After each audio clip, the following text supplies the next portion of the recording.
Hello, my friends. How are you? This is me, Dr. Sergio from Shoulder Planet, here from São Paulo, Brazil. And in this video, I'm showing you guys how to deal with a high-grade pestal lesion of the anterior part of the posterior superior cup, which means the supraspinatus arthroscopically. So this is a very easy to understand step-by-step guide for you to understand which steps must be done in a very clear rationale in order to deal with such lesions. So please don't forget, subscribe, leave your comment, give your thumbs up, and let's see the video. So this is the right shoulder, and in this moment we have just done a biceps tenodesis in the lesser tuberosity. This is the biceps that we are seeing here. Again, this is a right shoulder. We have just done the subscap fixation with an anchor on the lesser tuberosity, and this is the biceps after the tenotomy and the fixation here on the lesser tuberosity and the biceps tenodesis. What we see here now, this is the biceps, which was, as I have said, just tenotomized and tenodesed here in the lesser tuberosity. Here we are seeing the humeral head, and here this is the pestal lesion of the anterior part of the supraspinatus, which will have to be fixed. So here we are seeing the subscap, which was just fixed, as I just have said. This is again the long head of the biceps.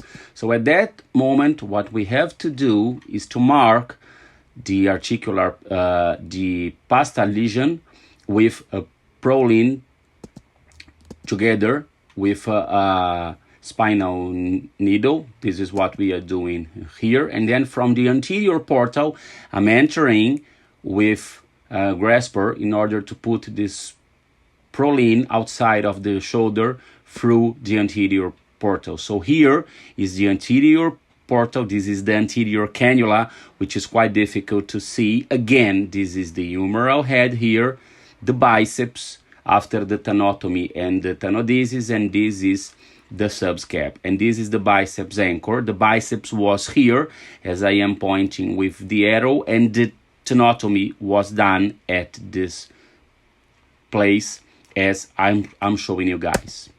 So at that time, we are leaving the articular part and we are going to the subacromial space. So now we are in the subacromial space.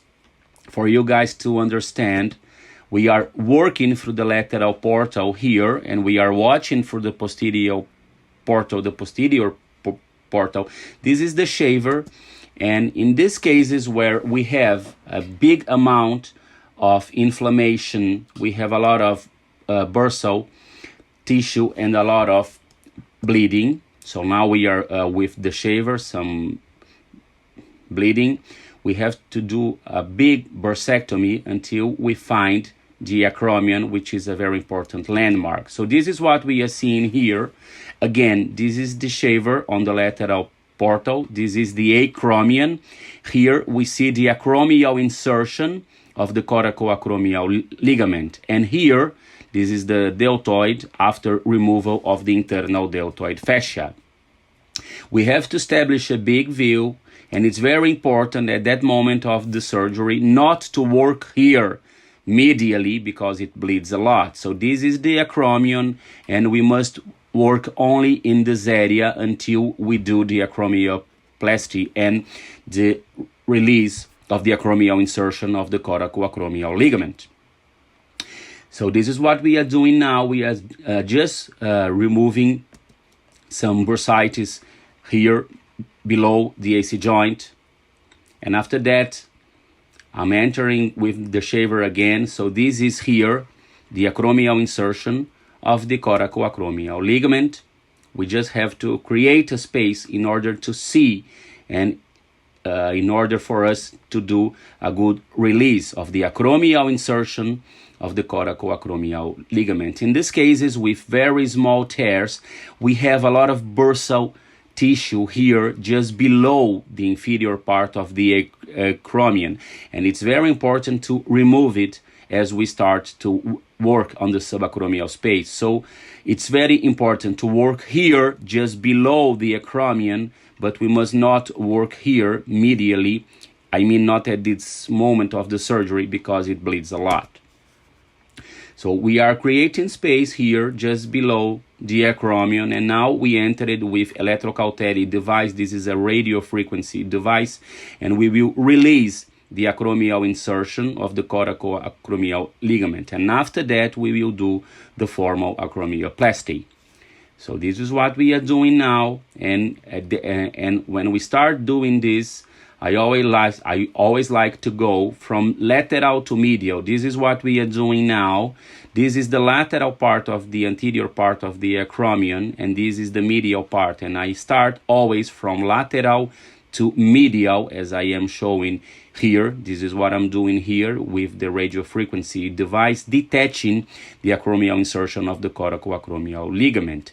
After that, as I am doing here, we are just cleaning all of the soft tissue in the anteroinferior part of the acromion, because we must see the bone very clearly to do the acromioplasty. This is what we are doing here, and we have to remove all of this tissue from the acromial insertion of the coracoacromial ligament.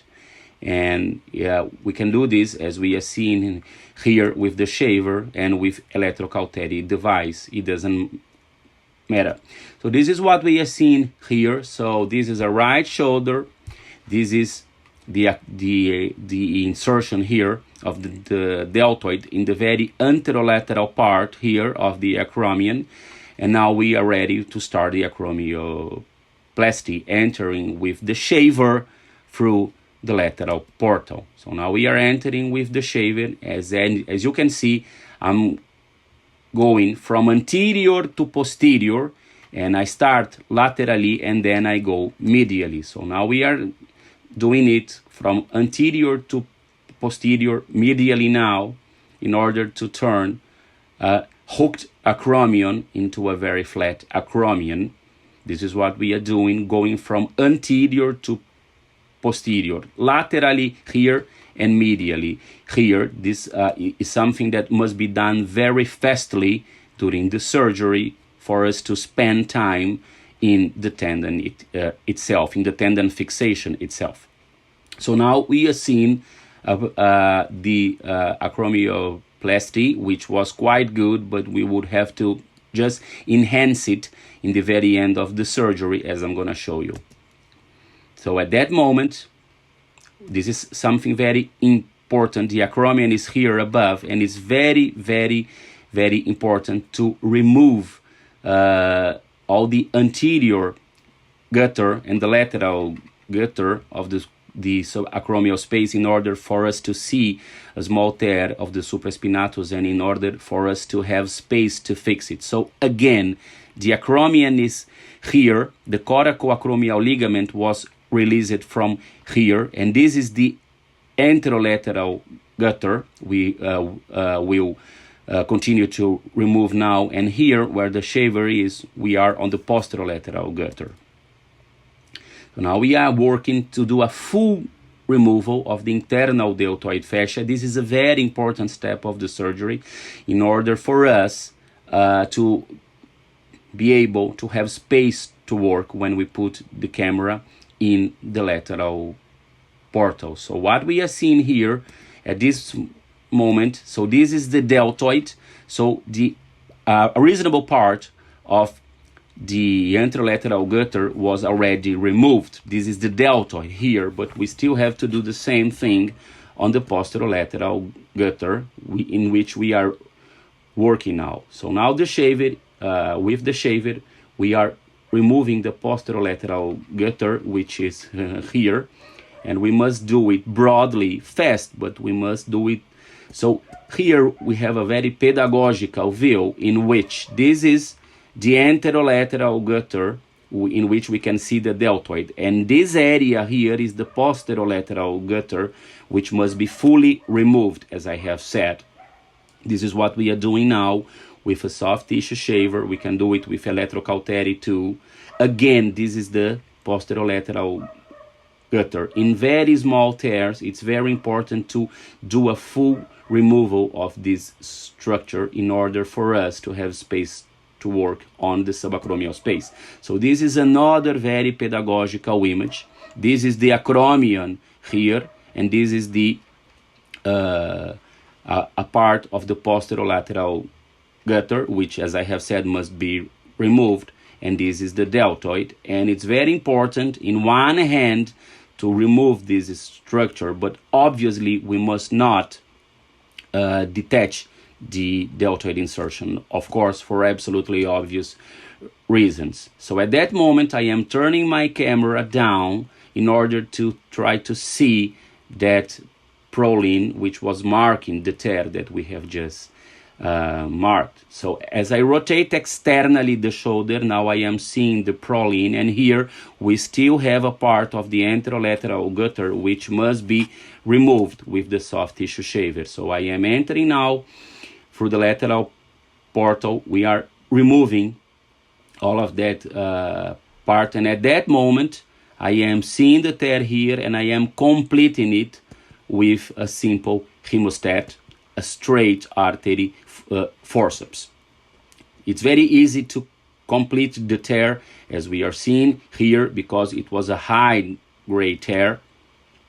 And then I'm entering with the shaver to start removing all the pathological tissue, and that was right the moment to put the camera on the lateral portal. So now the camera is on the lateral portal. This is a right shoulder. This is the acromion. This is the posterior part of the body, and this is the anterior part of the body and the acromion itself. And here we see the acromioplasty, which would have to be finished in the very end of the surgery. So at that moment, it's very important to establish an anterosuperolateral portal, as I am doing here with the hemostat. This is a very important portal which helps us too much in this kind of procedure. Now I am entering with electrocautery, the radiofrequency device, to gain space. So here we can see the deltoid insertion on the lateral part of the acromion, and we must obviously not detach it, but we must create space. So I am removing all of the soft tissue below the acromion. It was here the insertion of the coracoacromial ligament. It was, as we saw, already detached, but we have to remove it all. This is what we are doing now.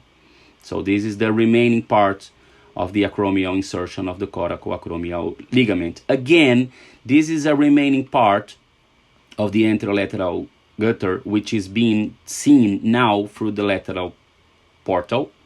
We are removing it now with electrocautery device. Is very important, as I just have said, to remove it all for us to have space to work in these very small anterior tears of the posterior superior cuff. At that moment, we had a little trouble with the camera, but nevertheless, we were continuing the surgery.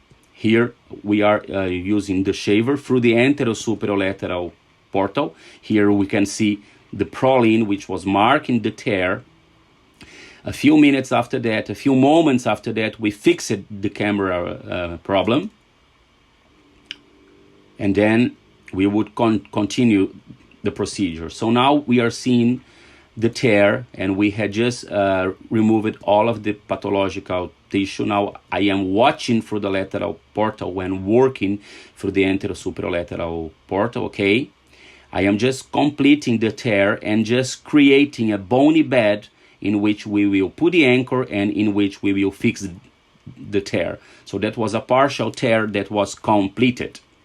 At that moment, so I am entering with a spinal needle to create a good angle and a new portal just to insert the anchor. You can use whatever anchor you like, metallic, absorbable. This was a 5.0 absorbable anchor. Now we are doing the steps to enter with the anchor, but it doesn't matter. It can be metallic, absorbable. That's not exactly the problem.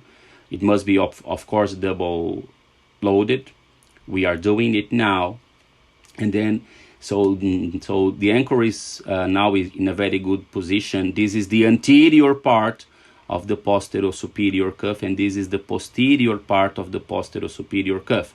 So one suture would be here and another one here. So we can pass this with a lot of instruments. Now I am entering through the anterior portal with a bird beak, and in a retrograde fashion I am passing one of the sutures through the anterior part, and now with a shuttling device, an expressive device, I'm doing the same part on the infraspinatus. So at that moment we would have to tie the knots. First we are tying the knot of the infraspinatus, putting a lot of compression for the tendon to heal in the bony bed that we have just done. After that we would have to cut the knot and pick up the two legs of the blue one. So now we are picking the one that was outside the tendon, and then we rotate the shoulder externally to pick the leg that was through the anterior part of the tendon. And then we are tying the knot again, putting a lot of compression in order to fix the tear. This is something very important here. This is what we call indentation. So we must put compression here, but not exactly too much, not to create a lot of vascularity problems in the tendon. So we have to use compression together with care, not to create vascular damage to the tendon. And now this is the final result. As we internally and externally rotate the shoulder, we can see a very good fixation of the tear. So at that moment I took a look on the purchase of the anchor together with the tendon with a needling device. It was absolutely stable, a lot of compression on both knots that we have just done, the anterior knot and the posterior knot, and a very good fixation. This is another thing that I really like to do. So this is the posterior part of the tendon with a lot of inflammatory tissue because of the bursal reaction. So what I like to do is to do a low temperature ablation of the posterior part of the infraspinatus, because in my mind it makes a lot of sense in order to diminish the inflammatory tissue and to make the patient not only feel less pain post-operatively, but in order to make the tendon heal faster. So now we are seeing the acromioplasty through the lateral portal. We still would have to finish it. I'm entering now with the shaver through the anterolateral portal. This is a very good way to finish the acromioplasty. So now we are finishing it, and what we can see here is a bump, which is very common in degenerative cases in which we have what we call the acromial downsloping, and it's very important to release it together with the acromioplasty. So this is what we are doing now. Here we can see the deltoid insertion on the lateral part of the acromion, which obviously was not detached. This is a very obvious but very important part of the procedure. Now we are just removing the downsloping and finishing the acromioplasty in the very anteroinferior part of the acromion. So now we are just about to finish it, just making very delicate moves to finish the acromioplasty and to treat the acromial downsloping without damaging the deltoid insertion on the acromion. Now we are very close to the end, and that was the end of the surgery. So my friends, I hope you liked it. A nice video showing you how to deal with a high-grade pesta lesion of the supraspinatus. So don't forget, thumbs up, subscription, leave your comment, and see you in the next video. And as I always like to say, never stop flying. That's it.